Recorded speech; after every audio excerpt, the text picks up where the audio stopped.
Carried. 45.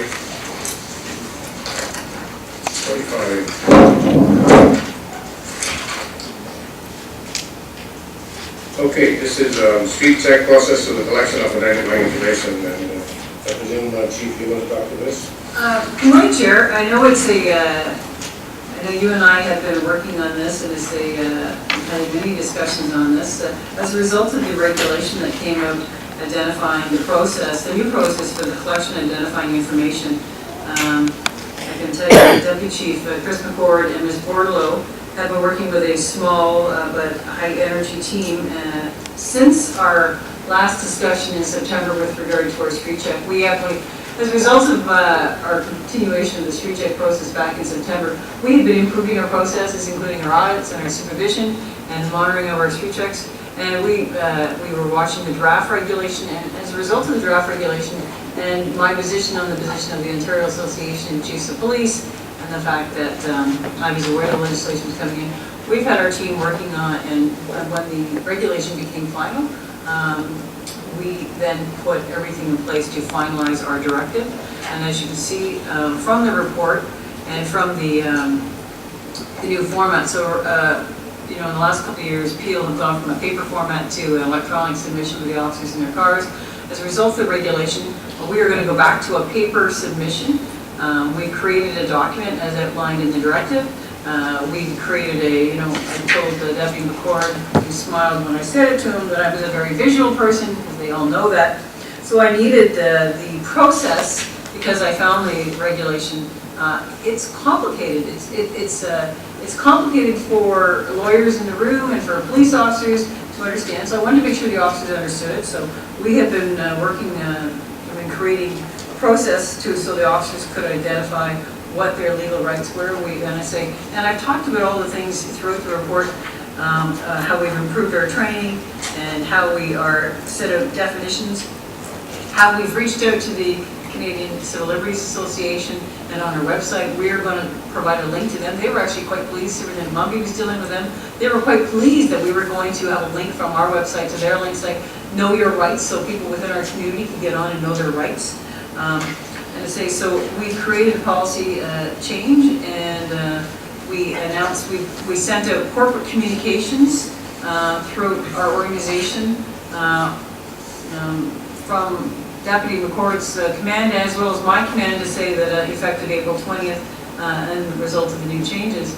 And last week myself and Deputy Chief McCord were in Thunder Bay at the Ontario Association of Chiefs of Police, and we mentioned that we would be moving forward with this as of April 20th and not waiting for the July 1st cutoff and not waiting for January 17th. So we were actually ahead of the directive. So I know other police chiefs in the province and other police services are anxiously waiting to see our directive. I've shared none of it pending it coming to, I know the chair and the board, you've been dealing with me on this, but I wanted to bring it before the board today for approval, just to say, to let you know that we, Peel Police, will be the first to move forward with the rules in place as a result of the regulation, in keeping with the regulation. Subject to any questions. Thank you. Questions? Sorry, approved, yes. I'll make a couple of comments, and I have been encouraging and working with the Chief, and I appreciate the fact that by far Peel Police will be the first one on the mark. Also, I believe that both the Chief and I feel that our commitment is that we will follow the new regulations in the letter and the spirit of it. And because of that, if there's something unclear, we'll take the spirit of that and put the procedures in place. The bottom line is that as of 2 days ago, we're following the new regulation, which is effective, some of it in July 1 and some of that in January 1. I think that's something to be very proud of. I'm going to congratulate you and Deputy McCord for getting so much ahead. And this is partly because you got started on it about October last year to say, look, this is coming, and start working on the thing. And I'm very pleased that we've been working together to try to get this thing forward. One thing I would like to maybe take a minute to talk about is the violation code of conduct, because the regulation is very clear about if an officer misses it. So how do you feel confident that we ensure that these offenses do not happen, that the officers are well equipped to understand it and deal with it in a way that we don't have to trigger that thing?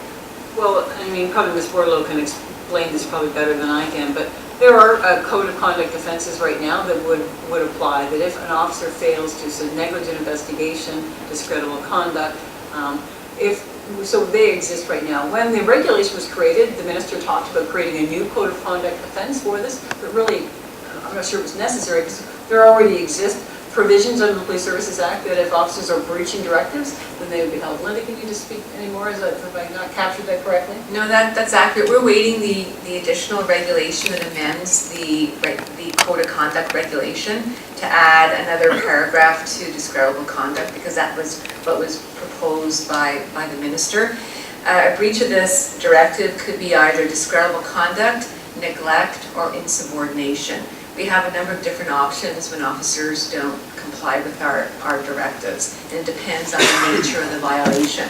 If it impacts somebody's charter rights, that would be more discreditable conduct because we see that as more serious. So, and that's probably likely why the minister has looked to that type of misconduct to put this under. Thank you, Linda. And we've addressed the conduct issue in our directive. We've updated our directive with respect to that as well. Yes, it's clear that they're subject to discipline. And we're always hesitant to put that in a directive, right? Because every directive, if they don't comply with it, they're subject to discipline, especially the SIU directive as well, or pursuits rather. So we put it in this one, but I don't think it's necessary, but because of the nature of it, the chief's directed that it be put in. I can also tell the board that Superintendent Ingrid Berkeley-Brown, who worked with me on this, the last presentation, she's been asked, but Chief Larkin of Waterloo Police has been tasked with the Ontario Association of Chiefs of Police to work with the police college to create training. So he's phoned and asked if Superintendent Ingrid Berkeley-Brown could be made available, and she's readily volunteered to become part of that. So she'll become part of the provincial working group on this. And to say, I know that the other chiefs are quite anxiously awaiting when we demonstrated our report last week to them. We showed it to them, and they're quite anxious for this to be shared with them because they say a lot of them haven't even begun to understand the regulation, let alone move forward to how they're going to implement it before July 1st.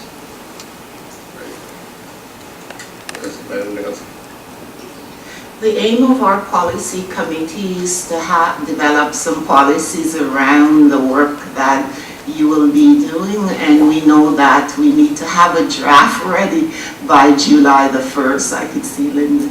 Thank you. We are working on it. And Madam Chair, I spoke to Ms. Bordelow yesterday about the fact that we would make ourselves available to look at the directive as well and assist with that process, so thank you. I'm pretty confident we have such a wonderful chair of the policy committee that it will be done, no problem. Thank you. Any mover and seconder? Rogers and Jeffrey. All in favor? Carried. We'll take a 10-minute break. We'll meet at 20 after, and that will be in camera.